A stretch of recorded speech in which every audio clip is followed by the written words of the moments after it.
Hi folks, in this video I kitbashed Sergeant Centurius into a Primaris Space Marine, and I'm going to show you how I did it, right now. The first thing I did was remove any old Primaris Space Marine from a sprue, and then started clipping the little flare bits on the knee pads off, as I wasn't going to need these. With the combination of filing and using my hobby knife, I removed off any excess plastic to make sure it was smooth.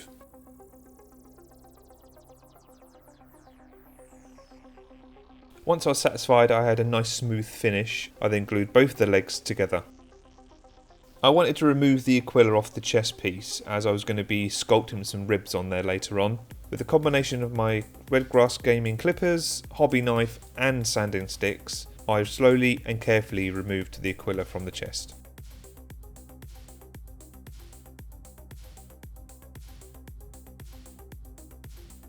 I then glued my two torso pieces together before getting hold of my clippers and removing the belt buckle bit, or the weird circle on the belt buckle, as I was going to be placing skulls on that. Lots of skulls. There's lots of skulls in this video.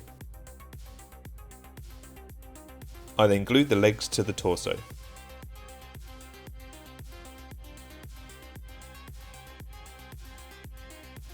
I had a look at several arm choices that I wanted to use for the outstretched arm, the one that's holding the other skull, before deciding on this one holding a bolt pistol.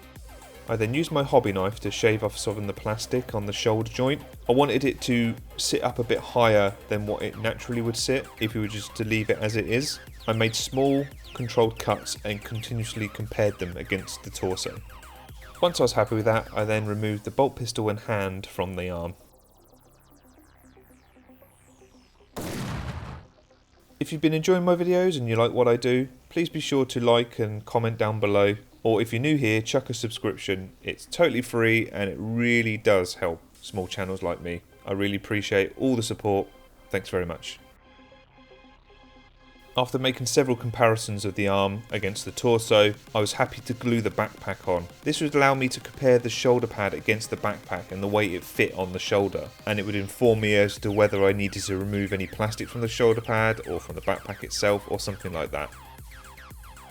I was going to use the Primaris Apothecary hand, the one that's holding the gene seed, as the hand that's going to be holding the skull. But before I actually stuck it on and committed, I had to remove some of the plastic from the wrist of the original arm.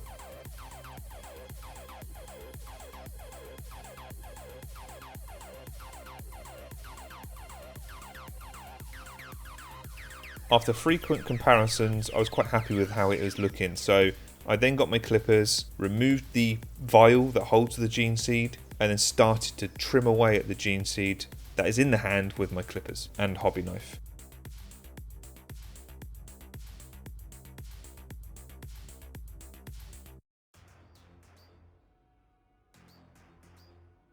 Next up, I worked on the Animus Malorum, the skull that's in his hand, the one that sucks all the souls. Yep, that's the one. Using a skull from the trusty skull kit by Games Workshop, I ever so slightly removed the back end of the skull off so it fit quite snugly in the hand. Again, I made constant comparisons to make sure it fit, and to mainly make sure that the fingers were kind of grasping around the skull to look like it was actually holding the skull itself. Once I'd glued the skull into the hand onto the arm onto the torso, I then glued the shoulder pad in place. At this point, I was very happy with how it was turning out. The look was already there and I was excited to continue.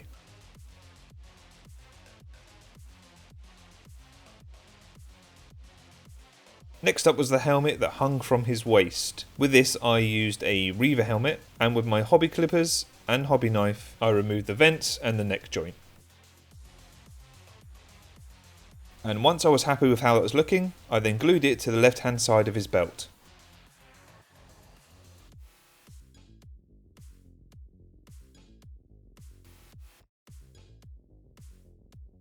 For the arm holding the chainsword, I used an outstretched arm from the Grey Knight Strike Squad kit, and with a combination of my clippers and hobby knife I removed the hand that was already attached. It was at this point I wanted to compare the arm to the torso to make sure it was sitting naturally. This would ensure that when I attached the hand holding the chainsword, it would look more like the original model.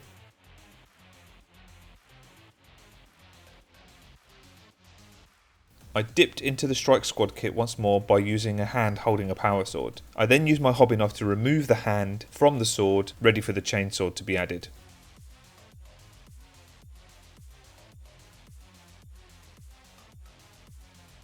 As always, pinning is probably best in these situations to ensure a stronger bond. However, I just used some sprue glue to stick them together. The chainsword itself is just a standard chainsword from an Assault Intercessor. Once I was happy with how it was sitting, I stuck the arm to the torso. However, I did leave the hand off, only keeping it attached via some blue tack. I completely forgot to record this bit. I don't know why I didn't record it. However, what I did do was get hold of a Chaos Space Marine shoulder pad, clipped away all the plastic around it, leaving just the skull. This skull was going to go on the left hand shoulder pad for Centurius. Yes, I probably could use some blue stuff and moulded it, but, you know, lambast me in the comments. That's totally fine. At this point, I was confident enough that the arm was in the correct position, so I then glued the hand holding the chainsword to the arm. I have a Google document in the description below that has a massive list of Space Marine character ideas that you folks have suggested. At the end of this video, why not check out that list? If your character isn't on there, or one of your favourite characters, then let me know in the comments and I will add it to that list. Back to the Kitbash, and on the right hand side of his body I used a holstered bolt pistol with grenade from the Primaris Intercessor kit. Now onto the skulls, and some excellent camera work might I add. Using my clippers, I removed the back end of the skulls. I did this on all the skulls I was going to be using, so the one on the belt buckle, one on each knee pad, and the one on his backpack. That's it? That's it? Yep. I've already done 2, and another 4. Yep. And then using some sandpaper, I sanded the back of the skulls down as far as I could, so it's very flush against the surfaces I'm going to be sticking them to. I then glued the first one to the belt buckle. I do wish I'd sanded this one down a bit more, but hindsight and all that.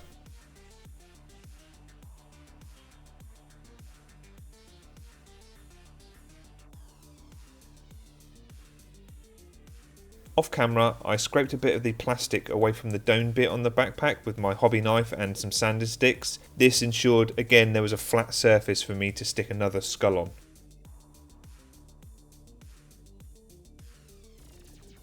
I did the same thing to the knee pads. I removed small sections of plastic, scraped it down, sanded it down to make sure the skulls fit on there flushly.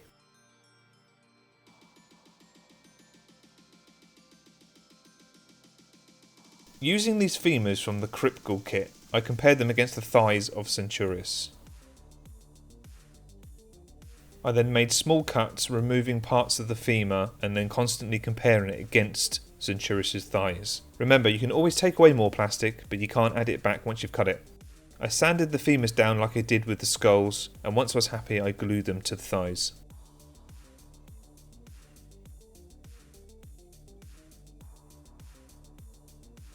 Then it was on to some sculpting. The first thing I wanted to do is to fill the gaps around the knee pad so they were one continuously smooth shin pad, again like the original model. So I rolled out some milliput. If you have an aversion to milliput, please ensure you use gloves. I'm fine, but I would recommend using gloves.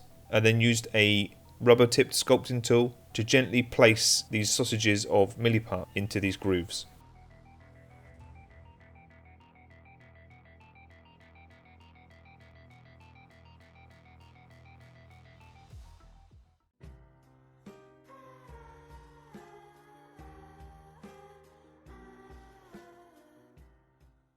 Yep, green stuff time. For the ribs, I did a 50-50 mix of green stuff and milliput. Mixing these two together allows the best of both worlds, so you get the pliability and malleability of green stuff, but also the sculptability of milliput. I rolled up little sausages, placed them on the chest, and again using my rubber-tipped sculpting tool, put them into place. I did struggle a lot with this, however, I am happy with the end result, and it's a damn sight better than what I did with my attempts for the Vulcan Histan model. I think anyway. Let me know in the comments below what you think. Off camera, I also sculpted the little bone motif that's on the bolt pistol holster. Finally, using a Primaris Space Marine head, I gently carved away the nose. I wanted to give that kind of emaciated look that you get on the Sergeant Centurius model, so I chipped away at the nose, scraped away, And off camera, again, I apologise for that, I sculpted on the nose with some milliput just to kind of smooth it into the rest of the facial features. And that was it. I was ready to paint.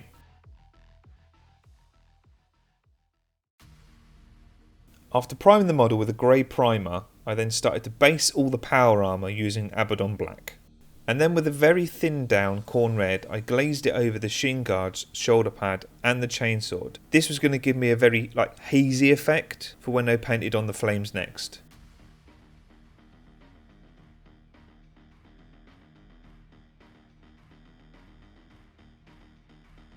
Then with a thicker Khorne Red, I started to paint on small wavy lines coming from just above where the haze was, down to the bottom of the shin guards, the shoulder pad and on the chainsword.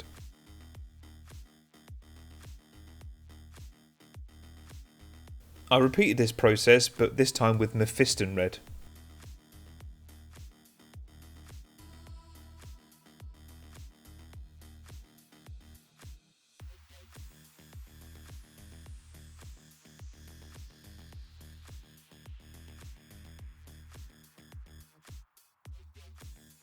Another pass of flames, but this time with Evil Sunz Scarlet.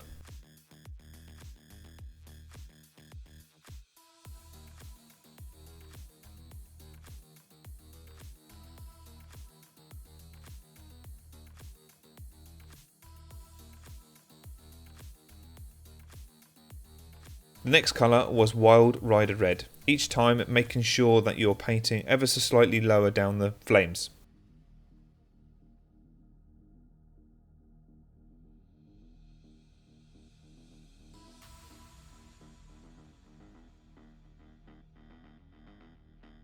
I then repeated the process with Trollslayer Orange.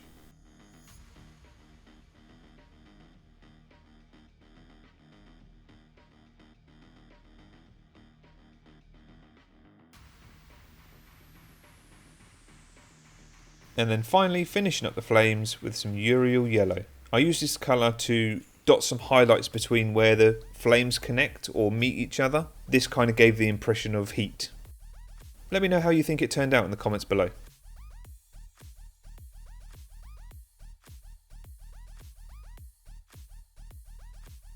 Using Zandri Dust, I based all the bone parts on the model.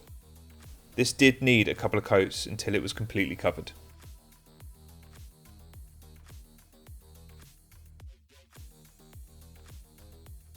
I then washed all those bone parts with Agrax Earthshade.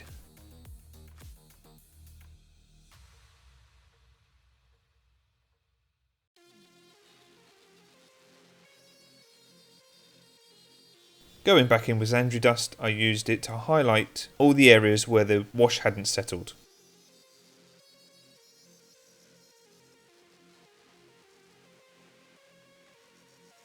Before layering on some Ushabti Bone in the uppermost areas.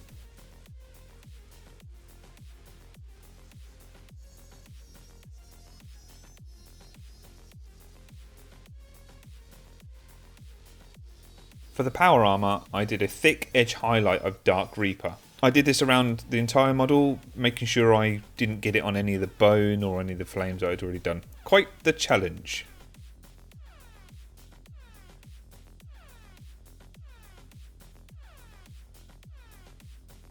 Once that was done, I then did an extreme highlight of Fenrisian Grey. Whenever I could, I made sure I used the side of the brush to apply the paint rather than trying to draw a very thin line across. Obviously that's not always going to happen, as sometimes you're going to need to paint it on, but this is where brush control really comes in play.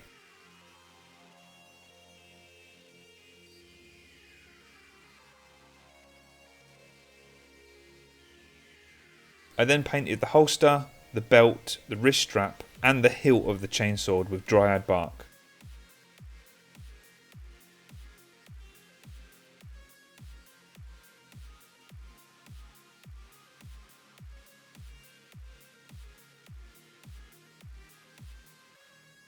Before washing it all over with a very watered down Abaddon Black. You could use Nuln Oil in this situation, however I had it to hand on the palette, so I used Abaddon Black.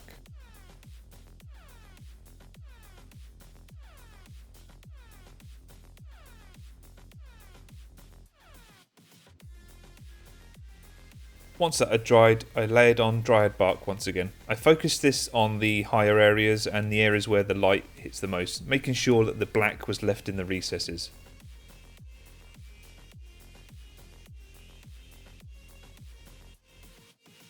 I repeated this step, but this time with Mournfang Brown, making sure that I focused on areas slightly closer to the edges of the leather, ensuring I kept some of the original Dryad Bark visible.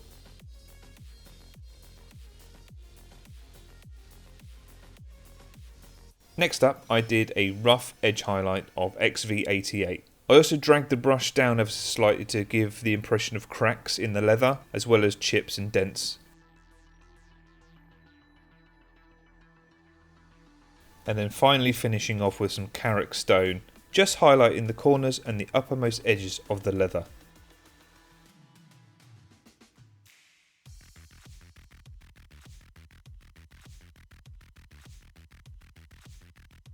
For the skin, I based the entire thing with Rakarth Flesh.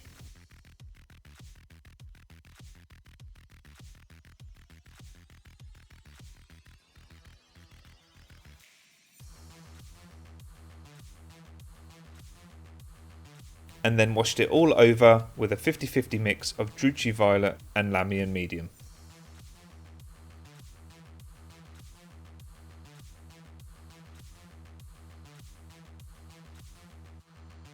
Once dry, I then went back in with Rakarth Flesh to layer over the areas where the shade hadn't settled.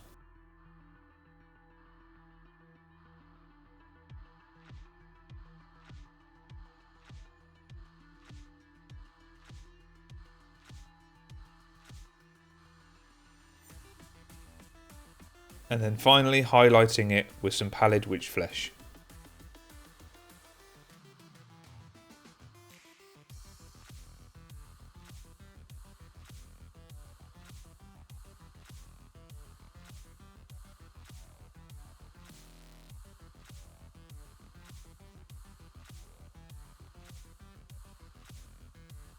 For the under armour, I edge highlighted the raised areas with Skavenblight Dinge,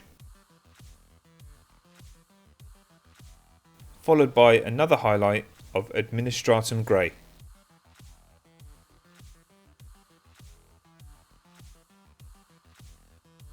All of the metallic parts were base coated in Surcoat Silver from the Two Thin Coats range.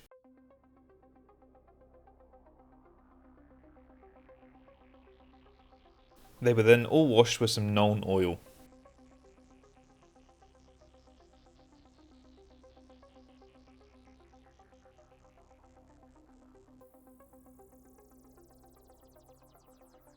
Before highlighting them back up with Surcoat Silver.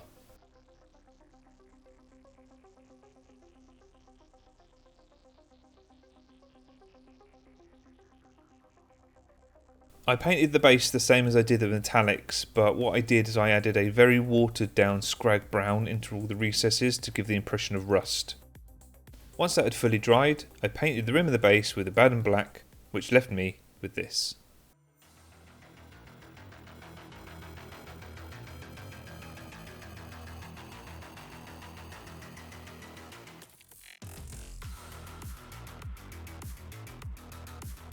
And here he is, my interpretation of a Primaris Veteran Sergeant Centurius.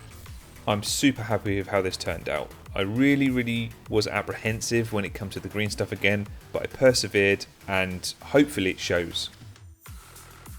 If you made it to this far in the video, thank you ever so much for your support. I really appreciate it. And if you'd be kind enough to do all the good things, like, comment, share, I would be even more indebted. That's it from me, folks. Thank you ever so much, and I'll see you in the next one.